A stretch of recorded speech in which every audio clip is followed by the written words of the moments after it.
Coucou tout le monde, je vous retrouve dans cette vidéo pour vous parler de la MSP en crèche.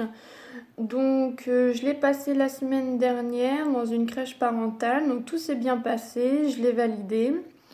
J'ai eu 18 sur 20, c'est sur 20 mais en fait c'est partagé en points. Pour vous dire, en fait, il y a une note sur 8 et une note sur 12. Donc le 8, c'est tout ce qui est présentation de la structure de l'enfant, des 14 besoins.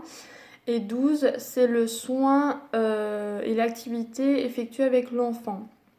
Donc je tenais à vous dire qu'est-ce que nous, on attendait de nous. Alors par rapport à notre école, après je sais pas si dans toutes les écoles c'est pareil. Et je souhaitais aussi vous donner des petits conseils pour réussir votre MSP. Donc je sais pas si je vais tout faire dans la même vidéo parce que ça va peut-être être trop long. Donc tout d'abord, je vais commencer par vous dire qu'est-ce qu'on attend de nous pour cette démarche de soins. Donc au début de la rentrée, dans mon école, on nous a distribué une feuille A4 en fait, voilà, avec ce qu'on attendait de nous pour la démarche de soins en crèche. Donc on a d'autres feuilles où c'est pas la même chose. Par exemple, la démarche de soins en crèche va pas être la même qu'en hôpital, ne va pas être la même en pédiatrie et ne va pas être la même. euh, je crois que c'est en maternité où c'est différent, je me rappelle plus. Et en maternité, moi, vu que j'ai pas été, je peux pas vous dire. Donc du coup, je vais vous énumérer les grands titres et en gros ce qu'on attend vraiment de nous. Donc pour commencer, ça va être la présentation et la situation de l'enfant. Donc on va nous demander d'identifier l'enfant. Donc ça va être son prénom, son nom, sa date de naissance, son âge. La date et l'âge à l'entrée comment dire, à son entrée en crèche et le motif. Voilà. Ensuite, on va avoir donc une présentation succincte de la structure. Donc ça va être son statut, où elle se situe, si elle est dans quel arrondissement, parce que Paris, bon, c'est large.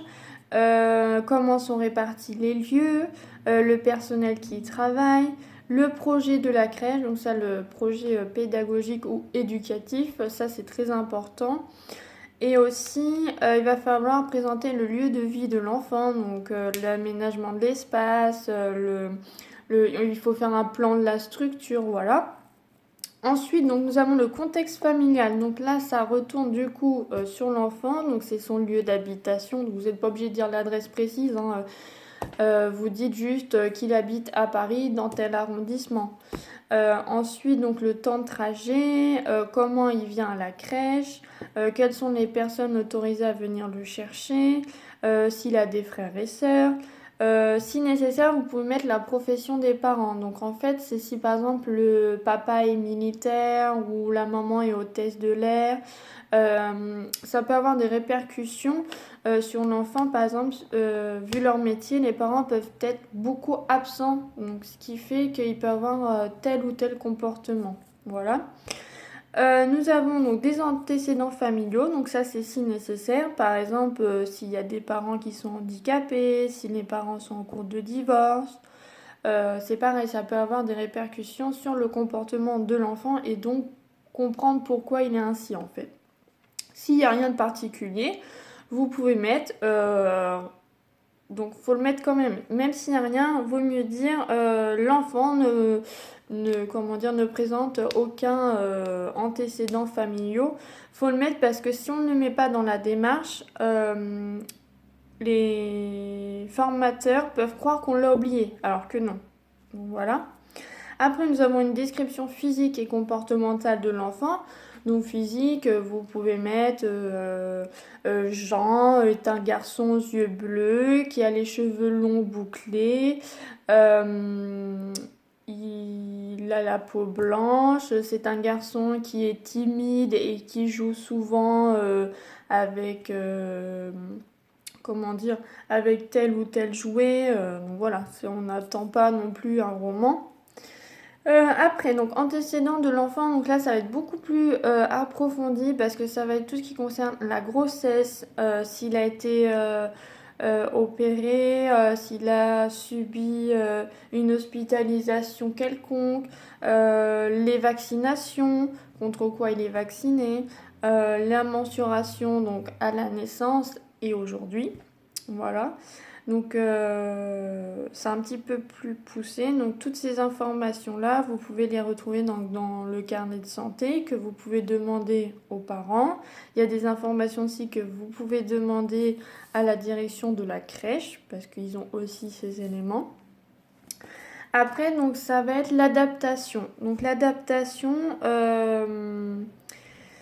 en fait, il faut détailler. Alors, si ça a été récent, par exemple, si vous prenez un enfant qui a 8 mois et qui vient d'arriver, alors là, va falloir détailler bien comme il faut l'adaptation. Si c'est un enfant de 2 ans et demi, vous détaillez pas, vous dites juste l'adaptation s'est déroulée sur tant de jours, cela s'est bien ou mal passé. Et si ça s'est mal passé, on explique un petit peu pourquoi. Mais sinon, c'est pareil, il faut pas écrire 50 000 choses non plus. Et ensuite, le changement de lieu de vie. Donc ça, c'est vrai que ça concerne beaucoup les crèches qui ont plusieurs sections. Par exemple, moi, à la crèche, là, en fait, les grands étaient mélangés avec les petits. Il n'y avait pas de section, par exemple, grand. Non, il n'y avait pas de section petit, moyen et grand. Moi, c'était des grands et petits. Et en plus, ils étaient tout le temps mélangés, donc sauf au moment des repas et au moment des siestes. Mais vous pouvez dire, moi par exemple, du coup, pour mon cas, j'ai mis que le passage du groupe des petits au groupe des grands s'est très bien déroulé pour mon enfant. Voilà. Après, donc, il y a le rythme de fréquentation de l'enfant de la crèche. Donc, si par exemple, il vient 2 fois par semaine, s'il vient toute la semaine, entre quelle heure et quelle heure, qui c'est qui l'accompagne le matin, voilà. Après, bon, résumé succinct à la crèche. Donc là, bon, on se répète un petit peu, mais bon, on peut dire que il est proche de tel enfant, il préfère jouer à tel ou tel jeu, la séparation se passe sans pleurs. Voilà, vous pouvez détailler comme ça. Et ensuite, le contexte actuel du lieu de vie, donc là, ça concerne s'il y a des épidémies en fait, s'il y a des varicelles, des gastro. Moi, par exemple, là, je mettais qu'il y avait beaucoup d'enfants autour de, par exemple, Jean, voilà, qui toussaient, mais que lui, pour l'instant, n'avait pas attrapé le virus. Voilà. Ensuite, donc là, un autre point, c'est transmission faite par les parents et l'équipe. Donc ça, c'est le matin. Le matin de votre démarche de soins, vous allez avoir des transmissions. Donc par exemple, le parent qui va vous dire, voilà, mon enfant a mal dormi cette nuit, il a fait plein de cauchemars. Donc, faut en prendre compte. Après, il y a un autre collègue qui peut vous dire, bah tiens, Jean, à 9h30, il a vomi. Donc voilà, c'est des informations à prendre en compte et à noter.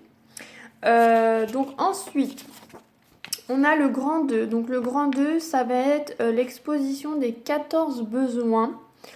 Donc ce sont les 14 besoins de l'enfant où il y a en fait un tableau donc, qui est comme ceci, voilà, où vous allez avoir donc le besoin, donc ça peut être par exemple le besoin de respirer, et donc il va y avoir ses habitudes de vie, donc là c'est marqué étude du besoin, mais bon, nous on est en habitude de vie, l'observation du jour et l'action du jour. Donc je vais vous en expliquer un peu plus après pour les tableaux.